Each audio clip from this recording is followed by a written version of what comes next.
Good morning বন্ধুরা। আমি এখন সকালের টিফিন বানানোর জন্য বসে পড়েছি।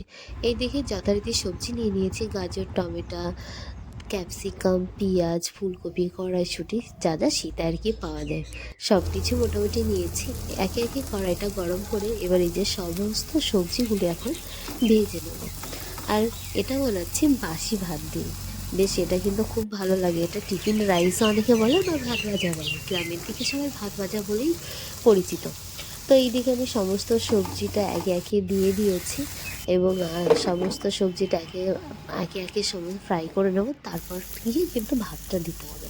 তো এইদিকে দেখো আমার মানে ভাজা প্রায় কমপ্লিট, কাছাকাছি। তো এইদিকে আমি সবজিগুলো ভাজা করে নিয়েছি, তারপরে কিন্তু ভাতগুলো দিয়ে দিয়েছি। এইটা হচ্ছে টিফিন রাইস। এই যে আমার কিন্তু ভাত ভাজা হয়ে গেছে। আর ডিমটা কিন্তু ভিডিওটা করতে পারিনি, ডিমটা ভেজে আগেই তুলে রেখেছিলাম। আর নামানোর আগে একটু স্বাদ মতন লবণ আর ধনেপাতা আর ম্যাগি মশলা ছড়িয়ে দিয়ে তারপর নামাতে হবে। তারপর কিছু সময় ঢেকে রেখেছিলাম, দমে বসিয়েছিলাম। তারপরে কিন্তু এই যে আমরা এখন খাওয়া শুরু করবো। এই যে আমার কিন্তু কমপ্লিট হয়ে গেছে।